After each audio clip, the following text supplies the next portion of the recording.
Yeah.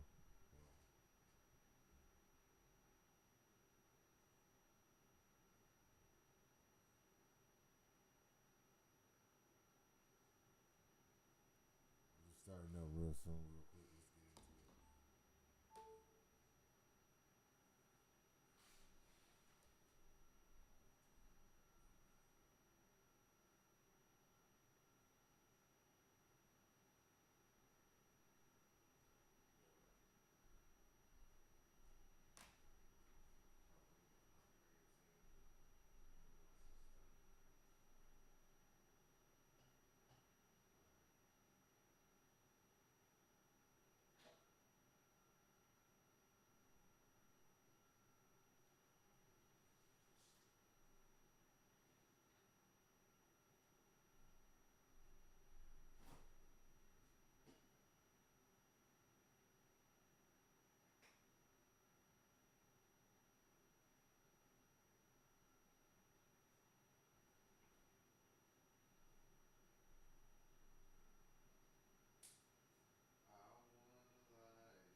Woo, what's up, YouTube? The boy is back. Real P University, the president of Real P University is back. ROCKSTAR BLOKO is back. I know I've been away from y'all for a few weeks, but I've been working on some shit. Relaunched my clothing brand, my brand, RealPUniversity.com. Then also I released my workout plan, so I've been working out on that. So if you want to get big, get them guns. Oh, let me change the camera so I can get my. Yeah, right here. If you want to get them guns and get big with me, get this workout plan. Let me screen over the screen share. Yeah, me right there. Yeah, we right here, RealPUniversity.com. See the URL right there, RealPUniversity.com. You can get all my merch, clothes, whatever. Every idea, get little stickers for like your little water bottle and stuff like shit like this, or your little canteen right here. Just stick a sticker on that and say Real P University and say we think right there.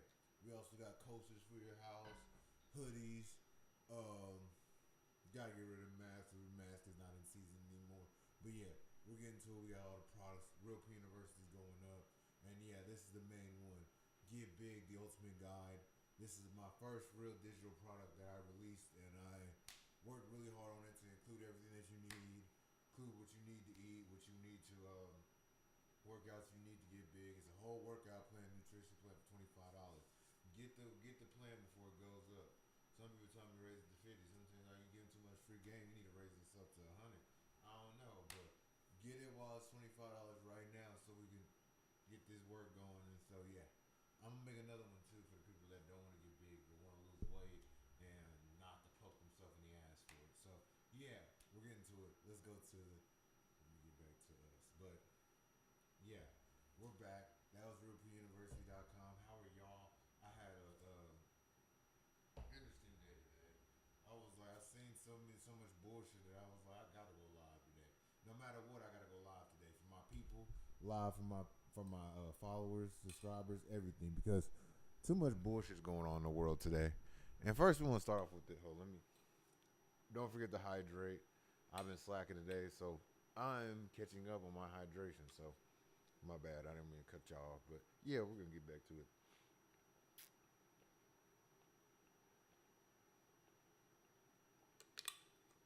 Whoa, thank you. That motherfucker's so cold. All right, but yeah, let's get back into it. I am from the goofiest country ever, and the United States is on some goofy shit right now in 2025. Cause look at this. Hold on, why is this so bright? Hold on. Actually, hold on,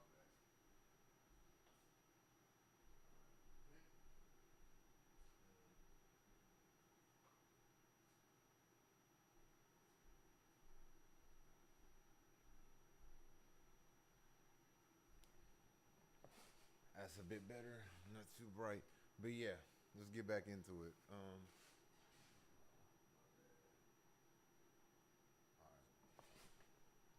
Let's get back into it. I live in one of the goofiest countries in the world, so let's show you what I'm talking about. You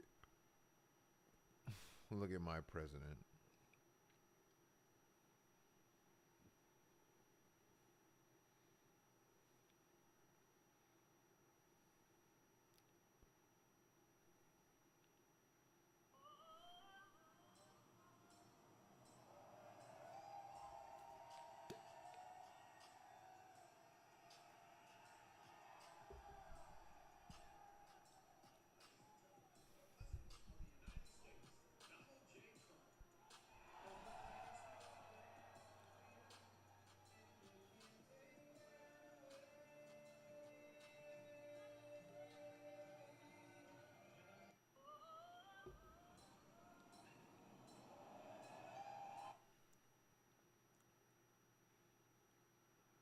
They cheering this nigga like this the Rock and Stone Cold at WrestleMania 17 or something.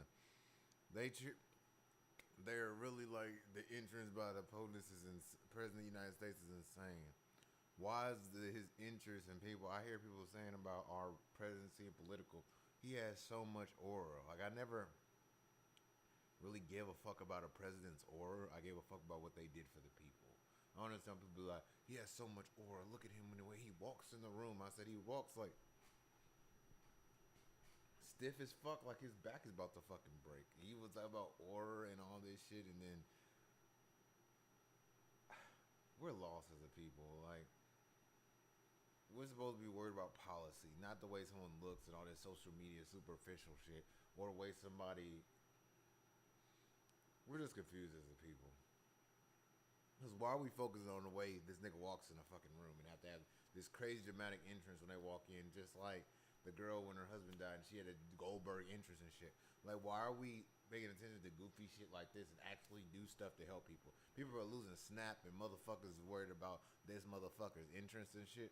I mean, an entrance in a fucking on an it was an Air Force or a Navy fucking ship. Like, I wish we had people that were in politics and power that was really worried about helping people and really worried about making the human society better, not trying to make themselves better. But that's how politics always been. They both put two and two, put people against each other, and then they act like they're for one is for the cause, and they really just working together to get their own cause to make it look like it, so they can get more views. But hey, it is what it is. We're just a cat and mice game. It's the same game, and we're just all trying to survive and live through it and better our lives. But this is just goofy as fuck. With worried about a fucking presidential entrance. What the fuck? You gotta give a fuck. Next.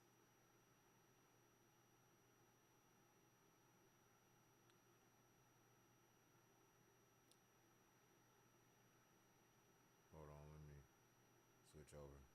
Next, a UFO tracker shows thousands of eerie underwater objects lurking along the U.S. coast.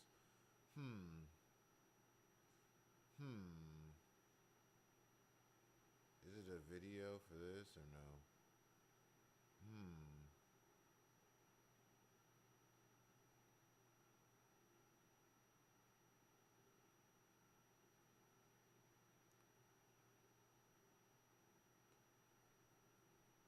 I always wondered if they were here with us. Now I think they are. Sometimes I do think the aliens are because I remember when in Florida they had something at the mall. I know probably y'all heard about that where they said they seen the UFOs all over the news, all over like the tabloids and all that, and they just wiped it away. Like an alien people were running out the mall saying they seen an alien. It was all a big deal, and then now it's like, what are you talking about? What happened? Just like the Epstein list. Where's it at? What happened? Does it really exist? That's how niggas are acting about this shit. And it's on the news. So it's like, what happened? What they see?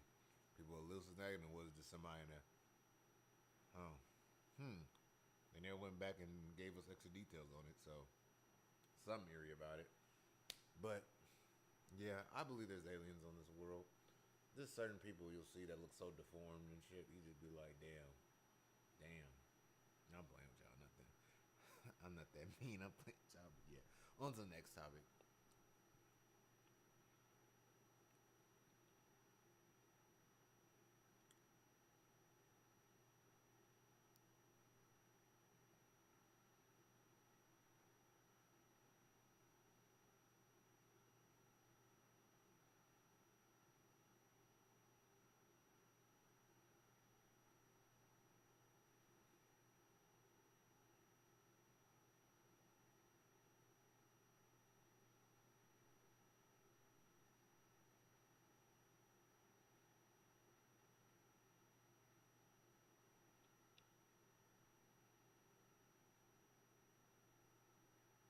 Incident in Louisiana.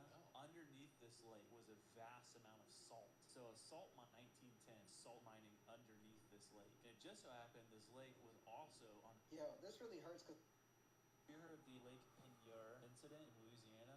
Underneath this lake was a vast amount of salt. So a salt mine company started in 1910, salt mining underneath this lake. It just so happened this lake was also on an oil reserve. So 1980, while Texaco was drilling in this lake, they accidentally pierced into the salt mine. Oh no! Drilled straight into it. There's 55 salt mine workers down the salt mine. I mean, hundreds of thousands of feet below the surface. Yeah. All of a sudden they just heard him like, whoa, whoa, whoa. And then all of a sudden it's like, you see this like, and they're like, uh-oh. And then all of a sudden it's like, the water started just gushing in. Luckily, all 55 salt miners were able to get out, but this thing filled up within minutes. The guys that were running the barge up top, they heard this clanking sound, like, what in the world? And they kept on drilling, and all of a sudden, just this small whirlpool started forming in the middle of the lake, and then all of a sudden, it started getting faster and faster. They all escaped, but it ended up sucking in the entire barge. This little island that was on the lake sucked that in. That had a house on it, sucked in trucks, boats, a tugboat. No one died in this incident. But they said that at one point, they created the largest waterfall in Louisiana. It was literally a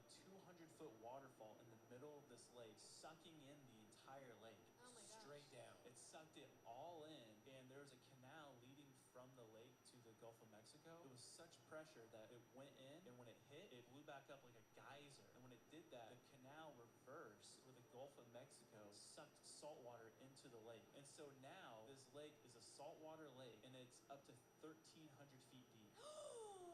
Yikes. They said it was the largest infrastructure catastrophe with 0 casualties. They said it rushed back in. They said it was almost like a tidal wave from the Gulf of Mexico. Dude, the surfers just getting sucked into Louisiana. No! You heard of the Lake Pinier incident in Louisiana? No. Underneath this lake was a vast amount of salt. So That's crazy. Like, imagine going to work one day. We're like, oh, we're about to go. I'm about to drill some, get this salt, and like we're down here doing the salt mine and shit. And imagine like you go into work and then you just see water.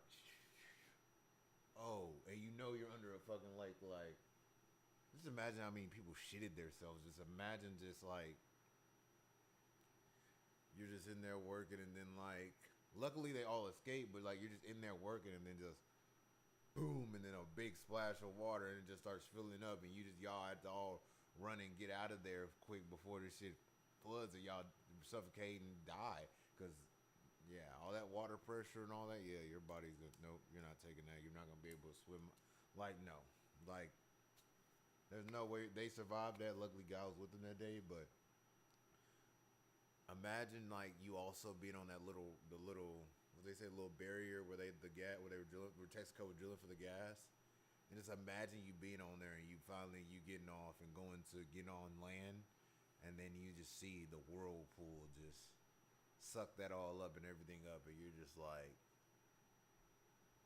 you just literally dodge like life or death shit just seeing that, like on both sides, like being in the salt mine and being on the little gas drilling team or whatever thing, the little barrier. I forgot what they were called, but he started me in little bars that they had.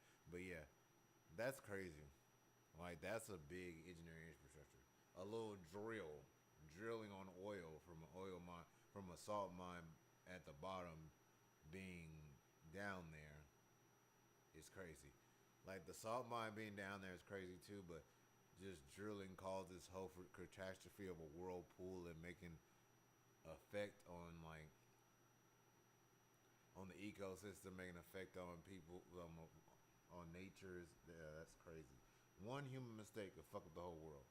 That's why he said, with global warming, be careful how you pollute and do stuff. Be careful, be clean, throw your trash away, recycle, do all that. Do everything you can to save the planet. Like, let's be honest. Like, it's not that hard. Just throw it away. Just stop throwing shit on the ground. Like, I know I see a motherfucker, a fat fuck, get out the car. He throws out his fucking McDonald's cup, and I'm like, bro, you know how many trash cans you pass at the gas station? Like, why are you throwing this shit on the floor? Like, that's goofy shit to me. Like, that's goofy, like, poor nigga shit. Like, that's shit, bullshit to me. But yeah, we're next. Next topic.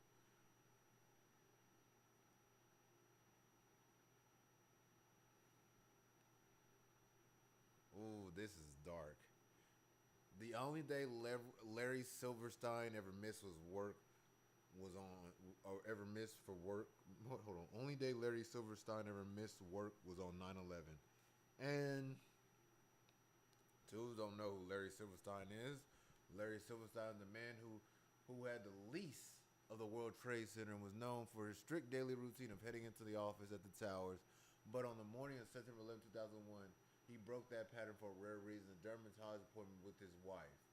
And the simple decision of saving his life. While he was away, the terrorist strike struck the building, leading to complete destruction of the Twin Towers. And had he followed his schedule, he would almost certainly have been inside at the time of impact. This unexpected change of plans has since become one of them haunting details tied to 9/11.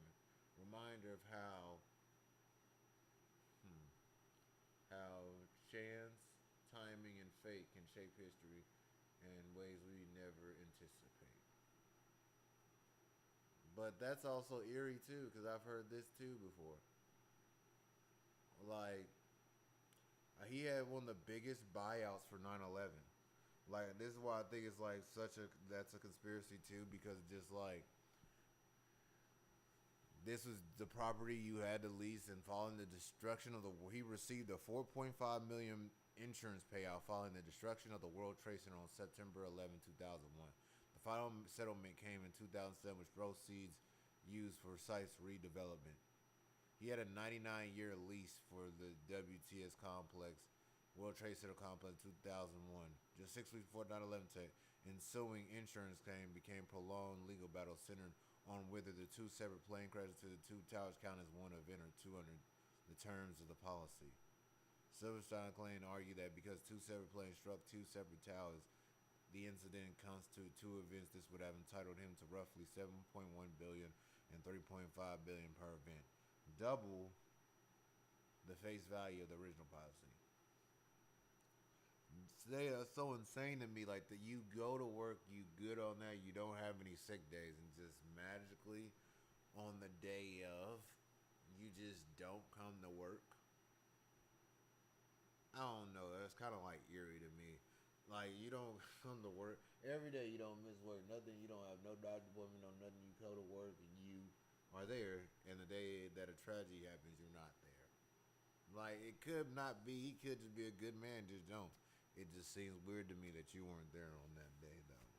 That's why I feel like 9/11 sometimes could seem weird and kind of a conspiracy.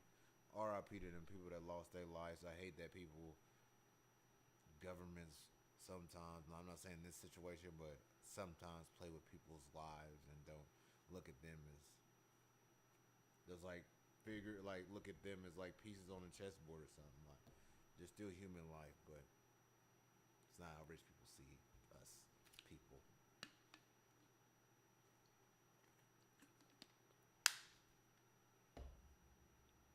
Next topic. Look at this shit. Hold on. Look at this shit.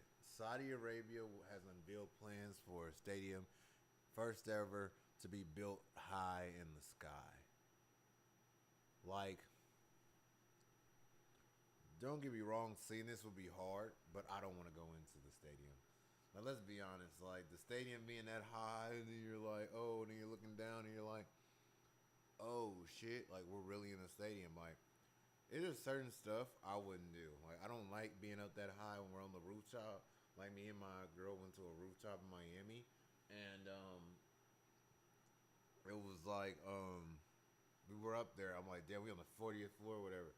I'm like, what the fuck? Like, this high is a bitch. Like, I'm sorry, I don't play that high shit. Like, I don't like being that high. Like, there's certain stuff, like, just like we were talking about the last topic, I just don't want to be in a situation like that. So, I really be paranoid about that shit like that. But this is a crazy engineering thing. If you're into that, like architecture and all that, like imagine building, being able to work on this and being able to build this stadium and work on the dimensions of this and all that, and seeing how to make this work, because it seems like it would be a fun project to work on and seeing it come to place. It looks like a big ass toilet bowl. Look at this shit. Like, look at them spinning. The top look like the place where you flush. Oh, my bad. The top look like the place where you flush the toilet. And then the bowl of the whole little stadium is just like where you shit at. Like, it looks like a toilet in the sky. I'm sorry to show y'all a design, but it do look like a toilet in the sky, Saudi Arabia. It do. But yeah. On to the next topic. Oh, this one was crazy. I'm gonna get y'all on the topic. Like, hold on. I'm gonna just restart this bitch.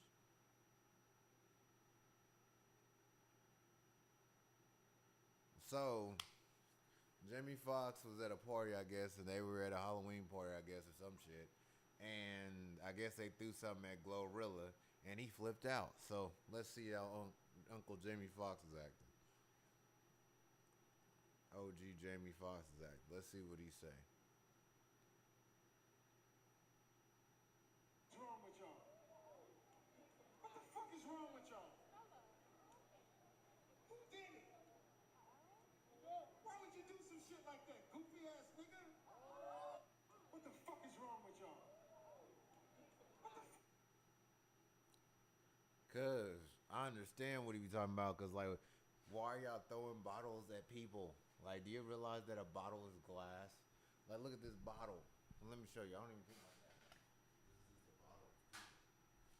Like, look at this bottle. This is glass. Imagine this opens up. Like, people that used to do this back in the day, they used to stab people with this. Imagine you hitting somebody and breaking, and the glass goes in their eye, glows all up in there. Nigga, you're gonna get a murder charge. Sorry to say, not a murder charge, but you're gonna get a charge. You're gonna get try to be, was it?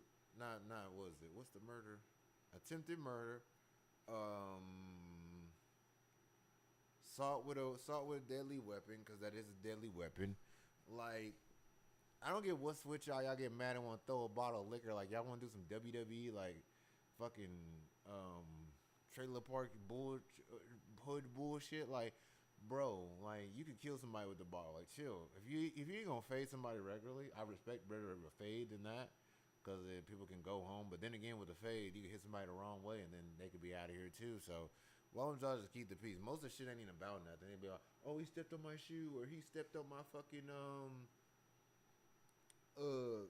stepped on my shoe, or he looked at my bitch the wrong way. Just like, for instance, somebody I know was at this event, and it was just a regular country shit event, and a nigga was shooting because the nigga tried to walk up and talk to his bitch and took his life away. And now that nigga about to go live and about to lose the girl that he shot him over, and she about to be sick and dick and getting dick put in her spleen. So really, does all this tough guy shit really matter? I really think we need to get, as a black community, we need to get rid of trying to be tough. And I don't get why people try to think the hood and being gangsters is being tough. It's really not. Like all that street shit, you holding up the signs, like that's cute. That's like little finger gymnastics. That's cute. You get to get your little finger exercises so you don't have no arthritis, but nobody takes that shit serious, bro. None of this shit serious. We look at you as a goofy. Hanging outside the store, not doing nothing, we're looking at you goofy. You're not trapping. You're just a bored bum fuck. Get off your ass and get some money and get a 401k. Stuff. The streets is not it. There's no 401k plan, no life insurance plan, unless your mom puts you on one because she knows you're a reckless fuck. But yeah, it's no benefits. Then you also, it's fast money, but while you're getting the fast money, you can lose your life. So find a way to get out there, trade, do something, get some money. Stop being thinking street shit, tough shit is gonna make you last longer. Because the tough niggas are the one that go out first, and the niggas that stay quiet and keep it cool last the longest. Just giving game. So yeah, stop throwing bottles at bitches and stop throwing bottles in fucking parties, because you could get attempted murder for that, and assault with a deadly weapon. But if y'all want to be around men and go to jail, bye ahead, keep going. Fuck nigga. Next topic. Ooh, I like this. So you know John Cena's retiring in December 13th, right? And they're still trying to figure out his final opponent.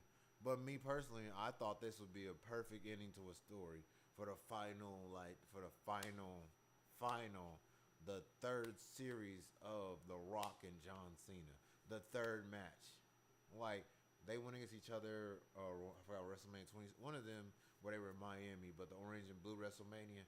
And it was The Rock versus John Cena. The Rock beat him first, then John Cena came back and beat The Rock. Like, it was they have a good rivalry. They have good chemistry together. Like, their matches is bigger than life.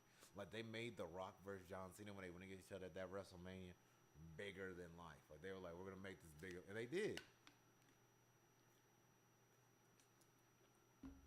Like, they made it.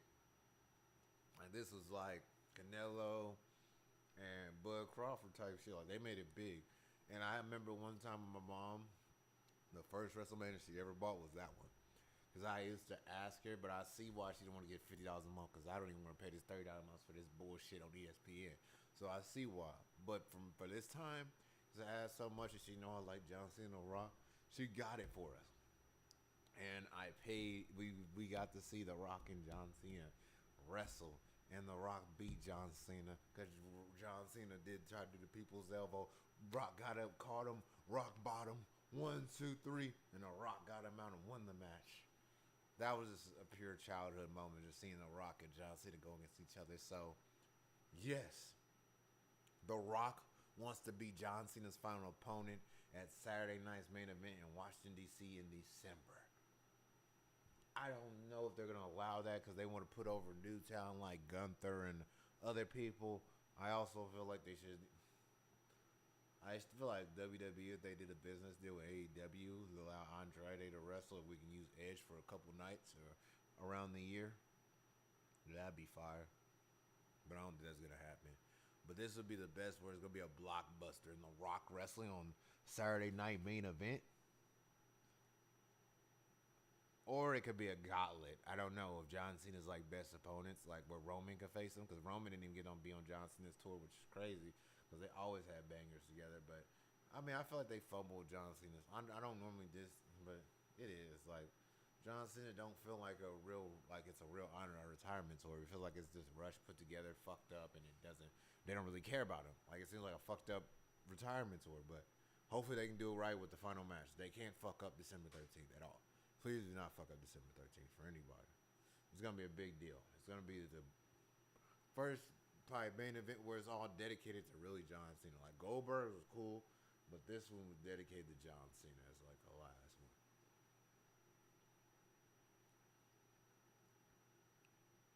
This one is crazy. Like this is why women, some women and men have delusion.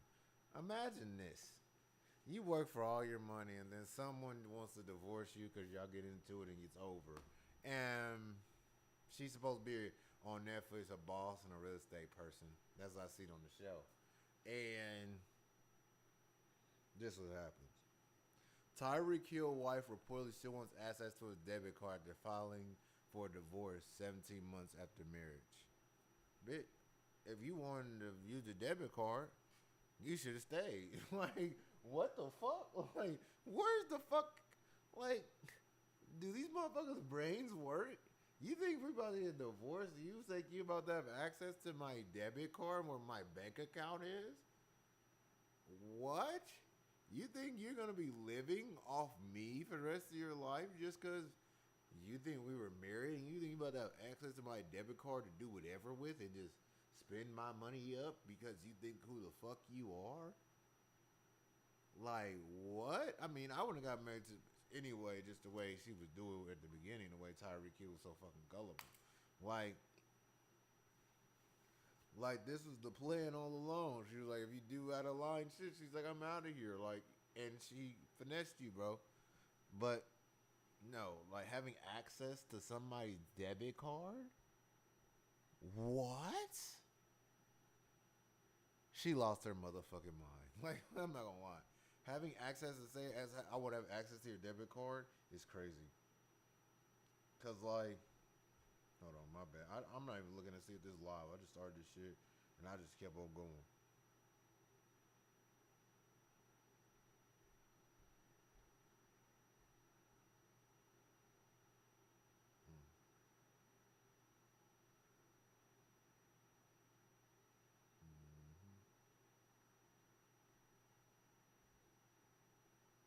Hold on. Hold on. What the fuck? Hold on. Let me view the channel. Oh, it is live. Oh, we are live. Just making sure we good. We are live. So, yeah, we are in the game. Yeah. My bad. I was just making sure my shit ain't fucked up. But yeah, let me hear it.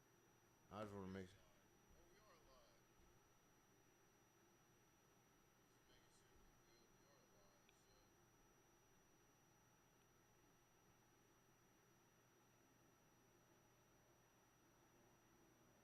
So yeah, I ain't even posted on Instagram. Hold on. But yeah, like Tyreek Hill and like reportedly she wants to fuck out of here. You got a divorce. You get the little settlement we get after we divorce. That's it. You ain't about to be having access to my debit card thinking like we married again. Like fuck you. Like you moved on. You wanted to leave, walk away. You really think you about to have access to my money? This is women's delusion in life. Like women, like a lot of women and men, like even men want shit like, oh well, I think you should be paying for me to live with you if you actually love me, like bitch nigga shit like that. And there's women that like, I'm sorry that I've encountered in my life that don't like they want to meet a man and just give up on their purpose and give up on their life and just, oh, I want to be able to go home and go to sleep whenever I want to. I work so hard and they didn't even have a real job or even have putting no money into on the clock. It's just all because I'm a woman and like I do this and it's just like, bro, do all y'all the most of y'all the same spiel? Because like I understand like being a woman, you don't have to do stuff like changing oil and doing all that, changing tire bullshit, whatever. The man to man stuff, but like, bro, talking about working and not being able to take care of yourself. What would you do if a man was not there? Like, that's all I'm saying. Like, nobody wants a person that just depends on everybody that doesn't bring nothing to the table, but just being saying, I'm a woman. That's what I've dealt with in my life. Not speaking for every woman, because there are good women that put their shit together, put that shit on, and make shit happen, and put their work in. But my experience is like there's a lot of people that want handouts and just want you to want to give and be like fucking serve like you're their dad. Like, no, I'm not nobody's daddy. Get your shit together. And yeah, I'm not about to be nobody's parent. Like, you're not about to be bankrolling off me, and I worked so hard to build this shit up and build my investments up and build my life up. No, this is not how it's supposed to go. Like, That's how I feel. But next topic, let's go to it. Okay, let's see what this woman says. Let me listen to this one. Triple H's neck. This man said the reason why there's so many DL men is because they struggle with lust, and once they start to feed that spirit, feed that demon, compromise who they are to get what they need to satisfy that sexual spirit. You start to entertain young girls more because it's something that you need that she's willing to give you. You start to make excuses for the things that you're doing. You start to talk yourself down into saying, oh, it's not that bad. And then you get comfortable with that. And then you realize you like it. Now, not only are you looking at young girls, now you're looking at men. You fed that demon so much, it's now uncontrollable. Now you can't control your impulses. Now you can't control your craving. Now you can't control your desires because you have fed that lustful spirit so much that it's overtaking you. Man, hold on. Fuck all that. I'm done with that shit. I'm done with that shit. Like, I'm tired of y'all trying to make shit so normal that niggas is DL. Niggas just have a like. You say you lusted for so much pussy and talking about this. When I was lusting, all I wanted was pussy. This is shit that pisses me off when they try to make a situation. Well, if a man is lustful and wants pussy, no, bro, he'll end up being. Shut the fuck up, for real. This is the dumbest shit I ever heard. A nigga fuck so many bitches, you really think, oh, he wants to be the other way? Like, make it make sense. The dude was already that way before. He was just fighting that demon before. Like, it's a lot of niggas that do extra shit for, like, just to show off they get bitches and they really doing sucking dick in the bathroom. I know people from high school that do it. Is not, that's not just lusting over, no. That's called you're confused. Lust, every time I lusted over a woman, all I wanted was pussy. Like when I lusted with multiple women and messing with multiple women at the same time, all I thought about was pussy. Sorry. Like, lust does not create DL. Them niggas are just DL. Just play it like that. But you can continue, ma'am. Let me continue. But I had to say that, cut you off after saying that bullshit with whatever sweet boys, whatever somebody told you. Because you fed it. You gave it what it needed for it to keep growing. Instead of you pulling away from that and recognizing this isn't even who I am, you lean into it more. You start to dismiss and deny your conscience. You've done it so many times now. Now you don't even feel guilty about it. I heard another man say this. Now you're looking like Jim Carrey from The Mask. The Mask is a part of you because you accepted it and you've entertained it and you let it in and you fed it. Now you and the mask are one. Now there's no separation. The quicker that you're able to realize that every choice and decision you make is spiritual, the quicker that you're able to actually fight against the things that are out to destroy you. This man said the reason why there's so many DL men is because they struggle with lust, and once. No, that has nothing to do with lust. Well, they're just gay. Like, I hate when y'all say dumb shit just to come up because, like, no. Nigga just don't want to live in his truth, and he wants to keep up a act for everybody else like he like women. That's just plain and simple. It has nothing to do with no fucking lusting. Like, please, like, stop trying to mask for people hiding their fucking who they are. Like, no, it has nothing to do with lust. Like, lusting just makes you want more pussy. Like, let's be for real. Now, this is some different shit. Like, you young niggas is different. Like, you YNs is really different. Look at this video of V's. My boy V's. I'm listening to V's since 2017. But here we go. Let's play it. Can I see your model runway walk? I just told y'all he a boy lover. He just told me to walk for him. Why would I walk for him? That's crazy. I do want to do it one day. Yeah, but I yo. ain't doing it for you, nigga. Hold on, look, for so you never. I'll show you mine, and then you'll be like, okay, bet. a video? No, I'll do it live in person. You can do whatever. This your shirt. I'm just a guest, bro. I'm just a guest. I'll watch this. Can I see your model run? I'd be thrown the fuck off. Be like, nigga be like, do your model walk. And I'd be like, do I look like a bitch. Like, fuck out of here. I'm not doing no fucking model walk. Who the fuck says, you know what I mean? Like, you don't ask masculine men that. A model walk? All right, nigga, we're not even near a runway. You want me to walk in front of you like I'm a hoe or a stripper? Like, what the fuck? These YNs is different. Like, some of these niggas be wearing fucking painting nails, fucking dresses like they girl, should be wearing the same shit as they girl, fucking sharing. Like, it's different out here. It's like,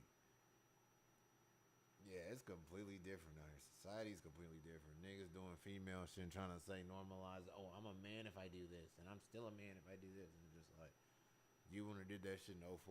Like, I don't follow trends, and I don't give a fuck about what you say. Oh, you can, go paint your, or go do this, or go touch your whatever. Like, no, I'm a man. I'm not about to do no bitch shit that I never did and I wasn't comfortable, wasn't raised on doing. I had a father in my life. Sorry. My bad. But, sorry. I have a father in my life, so I don't do no weird shit like that. Don't have to at all.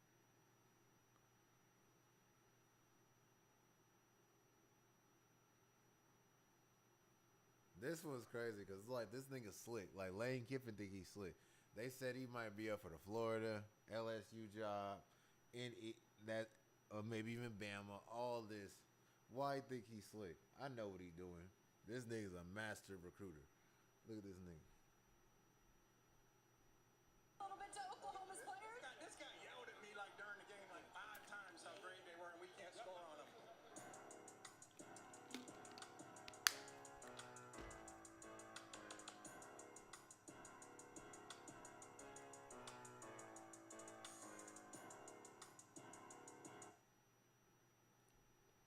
I ain't play that music, but Lane Kiffin and then they put belts of ass, and I'm not gonna lie, I like Lane Kiffin. Like, he don't seem like a bullshitter. He seems like a truth teller. And a bunch of these coaches are bullshitters, as you can see on the screen. See on the screen when you watch college football. Like when LSU coach used to speak, the old one, not talking about Ed Orgeron, like the latest one that just got fired like last week. And every time he spoke, you could tell he was bullshitting. Everything he said, he was like, "Oh, this is a fake nigga. Like, who wants to play for this nigga? Like, he faking the funk instead of being for real. Like, you're a coach. Like, let's be for real." But Lane Kiffin, I fuck with him. In this video where he was like, this was saying we the best. He trying to recruit Cuz to wherever he go if he do leave Ole Miss. But we're gonna see.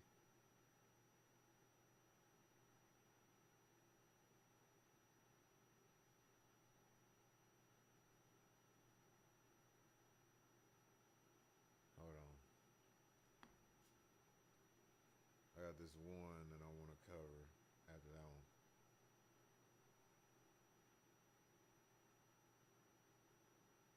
Where are my notes at? Oh, here we go. Okay. Here we go.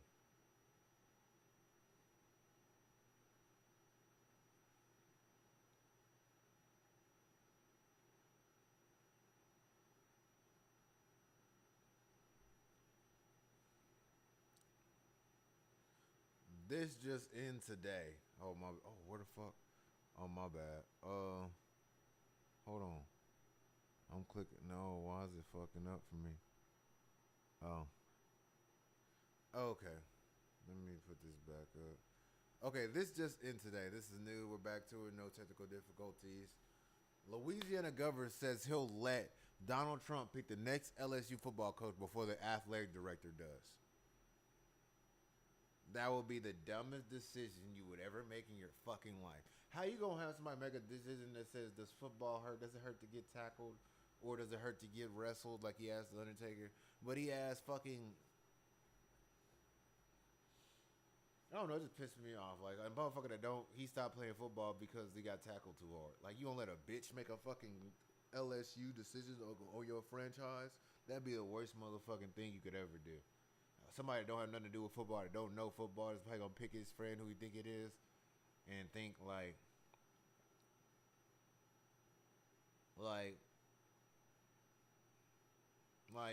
somebody that doesn't know football you're gonna pick, but let somebody that actually does have a field, even though he picked bad coaches like Brian Kelly, mean, Brian Kelly's not a bad coach. He just didn't win the big ones, and he didn't do the big ones. Maybe if he went back to Notre Dame or one of them, now he can't go back because Marcus got that motherfucker on lock. But like, if he went to Notre Dame and all that, like go back to Notre Dame where he was, or a school like that, he probably win a little bit something. But LSU, you have to win from the start. Like LSU, you can't come in and be no fucking loser. You got Nick Saban, Les Miles, Ed Orgeron, all these niggas like Brian Kelly. You came in there and just doing them average. Like yeah, you were ranked and doing all that and winning, but they won a national championship again. LSU, you gotta remember, LSU is all they have in Louisiana, other than the fucking Saints. Like LSU is all they have for football. They don't have. I don't think they have no MLB team. They have basketball, but Pelicans, who the fuck is watching that after AD got traded? I'm sorry, guys. And Zion cool, but when he on the field, he making babies. But never mind. But LSU athlete director oversees the Tiger football program. However, governor-elect said he doesn't want to make a call. So the government has control. That means it's money. And paying out, and they decided to pay out Brian Kelly $54 million throughout the remaining like 3 years or 5 years or 3 or 5 years of his contract. Brian Kelly was. That means I want you to fuck out of here. And they didn't even use the school's money for scholarships and that to get him the fuck out of here. They got a private donor that wanted him out there so bad. They got a private donor to get him the fuck out of there. Like we're paid to get this nigga out of there. Like they got banded together, alumni banded together and did this to get this nigga. Like that's damn. Like I want to leave somewhere that want me out too. Like I already bet. Fuck you. And I tried. Like, but that's crazy. Like. You can still have a winning season, do winning seasons and win a little bit. But if you don't win the big one, they want you out of there. They don't want no long coaches like Marvin Lewis or none of them. They want you winning every year. Because it's NIL and budget stuff. NIL really fucked up the game, though. Where you got this much roster, there's no cap on it, so they can just bring anybody there that they want. Get the best players, and so it's just like NFL, basically. So we'll see if it improves, but President Trump, the guy said the reason why right now we have $53 million liability, we're not doing that again. You know what? I believe we're going to find a great coach. Maybe we'll let President pick it. He loves winners. You have to be a proven winner with him. He doesn't know shit about sports, so let them pick that at LSU's and go to fucking dark days, like fucking bottom of the fucking SEC. Hey, let that nigga pick their coach. So we better bring in a consultant and bring in an expert on who knows how to catch coaches other than a fucking president that barely knows how to do his own fucking job.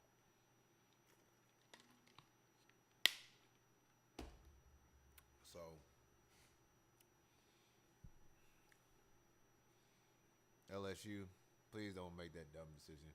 Bring in a consultant from the NFL that knows how to pick winning head coaches, like maybe the guy, I don't know if he's alive still, but who was in it for picking Bill Belichick, or for the Patriots, who was in it for picking Andy Reid for the Chiefs, baby.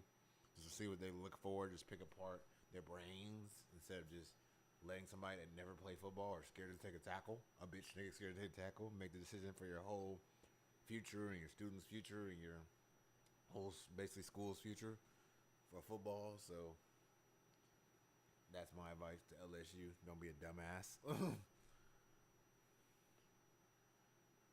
Next, I don't even want to talk about that.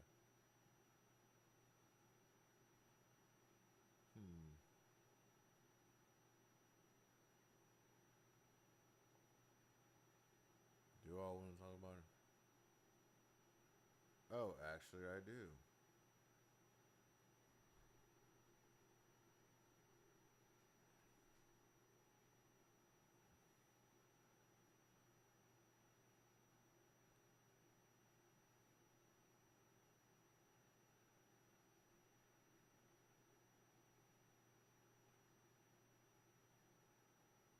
Woo! Last thing we want to talk about. 4 matches are announced for the Saturday night main event for this week. I think, when is it? It is kicking off is this weekend in Salt Lake City. The first match we have is Cody Rhodes versus Drew McIntyre for the WWE Championship. And for me, I feel like this is Drew's time. And I feel like they're going to find a way for Drew to win. But somehow, well, that's what I want to happen. But something tells me that Triple H is going to have Cody coming out and winning the championship. And also, he's the favorite. He's selling the tickets. But they need Drew McIntyre needs a title win. And I wouldn't be surprised if he won it. Next, CM Punk versus Jey Uso for the World Heavyweight Championship. Jey Uso always had the crowd. Yeet, yeet, yeet. CM Punk is going crazy. I wouldn't be surprised if they use this as a thing for Seth Rollins to return and be like, I'm not letting you win this bitch, CM Punk. And Jey Uso wins. But I still think Jey Uso is going to win by yeet. WWE Women's Championship match. If they're going to let all the champions, I feel like this is Jade Cargill's time. This is Jade Cargill's time. Like, she's about to win the championship. This happened before. The first match, I thought she was about to win it, but this time, it's kind of Tiffany. I know they're holding on. She could be a champion again, but we need a new face. You need to make another black world champion. It's Jade Cargill's time on Saturday, November 1st, at Saturday Night Main Event. I think it's her time. So, go ahead and make that happen, WWE. Let's see what happens. But last match they have announced so far, WWE Intercontinental Championship match, Dominic Mysterio versus Penta versus Rusev, all that. I still feel like Dominic Mysterio is going to win because he's so fucking over with WWE crowd. Like, he could just not talk and be cool. Like, he's like the top, I feel like he's the top superstar right now. Outside the old niggas, but like the young niggas, he's the YN representative. Dominic Mysterio, I fuck with cuz he's hard. At first I was like, damn, he's just Rey Mysterio's kids, but it is what it is. But I want to thank y'all for tuning in to my stream. Tuned in to realpuniversity.com. Tuned in to ROCKSTAR BLOKO TV clips. This is my first stream on YouTube. I have 500 followers, so I wanted to do this stream, just do this little test stream. And yeah, thank y'all for joining. Thank y'all for like, comment, subscribing. Thank y'all for coming to the stream. More is coming. Like more workout plans coming. More merch is coming. More everything. More products. More videos. More content. Run up my Instagram, ROCKSTAR BLOKO TV. Run up my YouTube, ROCKSTAR BLOKO TV. Run up this Clips channel that we're on right now. It's all going up. But thank y'all for coming, spending some time with me. And yeah, spending an hour extra time with me today. We covered some topics that are interesting, and we had a good time. So hopefully I'll have a nice night. I'm about to have a nice night, enjoy me a couple of J's and have fun. You know? Yeah. ROCKSTAR BLOKO TV out. Y'all like, comment, subscribe. Tell your mama, your friend, your grandma. We on the movies. We're back to this. We're back on top. Let's go.